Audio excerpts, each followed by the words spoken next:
কোনো একটা বিশেষ প্রতীকের প্রতি যদি তাদের দুর্বলতাও থাকে, সেটাকে আপনি অপরাধ হিসাবে নিলে তো তাদেরকে সমাজ থেকে আপনি বিচ্ছিন্ন করে দেবেন। জলটাকে ঘোলাটে করার চেষ্টা করতেছে। আমার মনে হয় এরা এগুলো করে কোনো লাভ হবে না। চর্চার আয়োজনে আজ আমরা কথা বলবো গণফোরামের ভারপ্রাপ্ত সভাপতি সুব্রত চৌধুরীর সঙ্গে। আপনি কি মনে করেন ফেব্রুয়ারিতে নির্বাচন হবে? ফেব্রুয়ারিতে নির্বাচন অবশ্যই হবে। তিনি তো বলেছেন যে রমজানের আগেই এবং ফেব্রুয়ারি মাসের দ্বিতীয়ার্ধের মধ্যেই নির্বাচনটা হবে। নেপালে কিন্তু অভ্যুত্থানের 3 দিনের মাথায় নেপালের যে নতুন প্রধানমন্ত্রী নির্বাচনের তারিখ ঘোষণা করে দিলেন। না, সেটা তো সেখানে আমরা সম্ভব হলে আমাদের এখানে কেন সম্ভব হলো এটা না? আমরা তো আমাদের বক্তব্যের মধ্যেই বলি।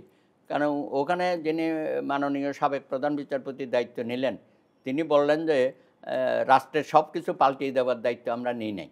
হ্যাঁ, আমরা একটা সুষ্ঠু নির্বাচনের মাধ্যমে গণতান্ত্রিক ধারাটা অব্যাহত রাখবো। জনগণের ভোটে যারা নির্বাচিত হবে তাদের হাতে ক্ষমতা দিয়ে আমরা চলে যাব।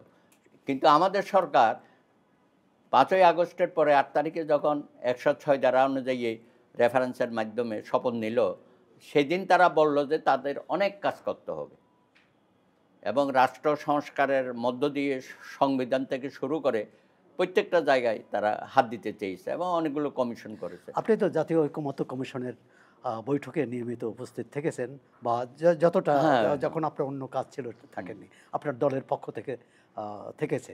কিন্তু এখনও 4-5 মাস ধারাবাহিক আলোচনার পরও এখনও আমরা ঐকমত্যে পৌঁছতে পারলাম না।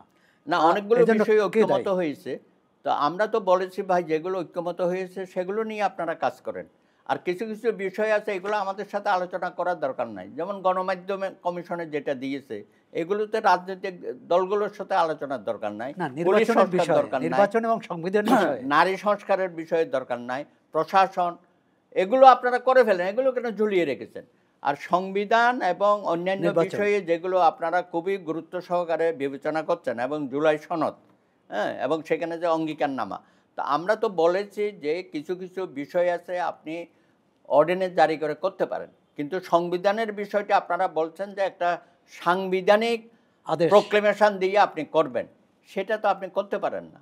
আর তাছাড়া আপনি যাই করেন না কেন, আগামী সংসদে যদি সেটা আপনাকে অ্যাপ্রুভাল না দেয়, তাহলে তো আপনি ওইটা তো অকার্যকর হয়ে যাবে। এর মধ্যে গণভোটের দাবিও এসেছে। হ্যাঁ, এখন গণভোট বলেন, গণপরিষদ বলেন, নতুন নতুন দাবি দাওয়া উত্থাপন করে আমার তো মনে হয় আপনি রাষ্ট্রটাকে আরেকটা কঠিন সমীকরণের মধ্যে নিয়ে যাচ্ছেন।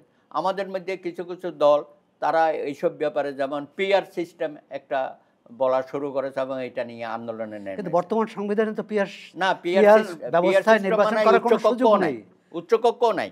তো এগুলো তো আপনাকে সংসদে করতে হবে, আগামীতে যারা নির্বাচিত হবে তারা করবে। অথবা আপনারা যারা করতে চান, আপনারা নির্বাচনী ম্যানিফেস্টোতে দেন, সেগুলো নিয়ে জনগণের কাছে যান। কিন্তু আমরা দেখতে পাচ্ছি যে তারা জলটাকে ঘোলাটে করার চেষ্টা করতেছে। আমার মনে হয় এরা এগুলো করে কোনো লাভ হবে না। আলটিমেটলি সবাইকে নির্বাচন আসতে হবে। আপনি জানেন, যারা এইসব আন্দোলনের কথা বলছে, রাজপথে যাচ্ছে, তারা কিন্তু ভিতরে তলে তলে কিন্তু সবারই প্রিপারেশন হয়ে গেছে। বাংলাদেশে এখনও 8-9% সংখ্যালঘু সম্প্রদায়ের মানুষ আছেন, আর সেটা 1.5 কোটির কম হবে না। তাহলে নির্বাচনে তো তাদের একটি সক্রিয় এবং বলিষ্ঠ ভূমিকা থাকার কথা। আপনারা কি ভাবছেন?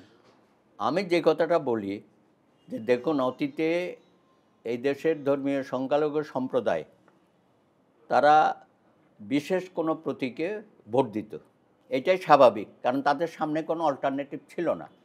সুতরাং সেই অপরাধে আপনি তাদেরকে আলাদাভাবে দেখবেন, এটা তো হয় না। এখন আমাদের সামনে যে অপশানটা আছে, যেই দল সংখ্যালঘু বান্ধব কর্মসূচি দেবে বা তাদের সাথে মেলামেশা করবে বা তাদেরকে রাজনৈতিকভাবে ক্ষমতায়ন করতে চাইবে, তাদের কাছে ভোটগুলো যাবে। সুতরাং অতীতে কী করেছে না করেছে সেই সময়কার বাস্তব অবস্থাটা বিবেচনায় নিতে হবে। এটা কোনো অপরাধ না।